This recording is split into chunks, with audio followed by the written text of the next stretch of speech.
ሰላም ጤና ይስጥልን የዩቲዩብ ቤተሰቦቻችን፣ በዚህ ቪዲዮ ስለ ፔዲያትሪክስ ጀርም ወይም ህፃናት ላይ ስለሚከሰተው ያልተለመደ ስለሆነው ቅርሻት ወይም ማስመለስ እናያለን።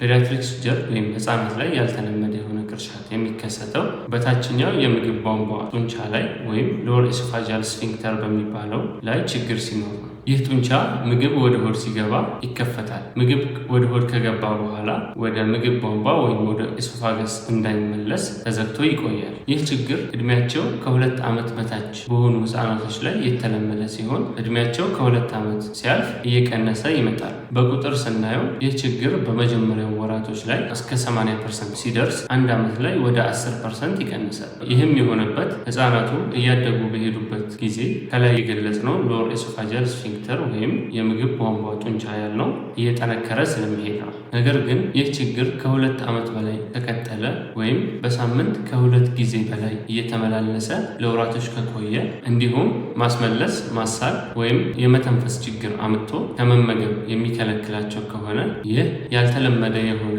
ቅርሻት ወይም ፔዲያትሪክስ ጀርም ተከስቷል እንላለን።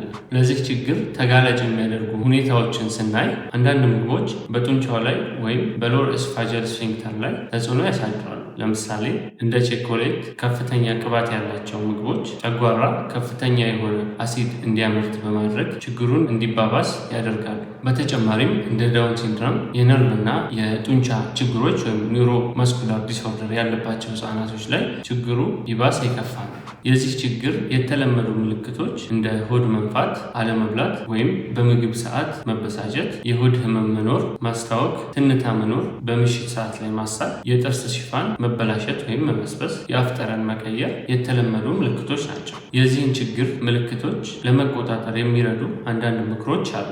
እነዚህም አራስ ህፃናት ከሆኑ ለ30 ደቂቃ ከተመገቡ በኋላ ቀጥ አድርጎ መያዝ፣ ማስገሳት፣ ጡጦ የሚጠቀሙ ከሆነ የጡጦውን ጫፍ በወተቱ መሙላት፣ ይህም ንፋስ ወደ ሆዳቸው እንዳይወጡ ይረዳቸዋል። በተጨማሪም የጡጦ ጫፍ ከልጁ አፍ ጋር በጥሩ ሁኔታ እንዲዘጋ ማድረግ፣ ከመገቡ በኋላም ህፃናቶቹን አለመወዝወዝ ይጠቅማሉ። ከፍ ላሉ ህፃናቶች አመጋገባቸውን ማስተካከል ይኖርብናል። የተጠበሱ ምግቦችን፣ የሰቡ ምግቦችን፣ ቸኮሌት፣ ፒፐርሜንት፣ ካፊን የበዛባቸው መጠጦችን እንደ ሻይ፣ ኮካ፣ ቆምጣጣ ፍራፍሬዎችን እና ጭማቂዎችን እንዲሁም የቲማቲም ምግቦችን ይቀንሱ። ጥያቄ ካላችሁ ኮሜንት ላይ ያሳውቁ።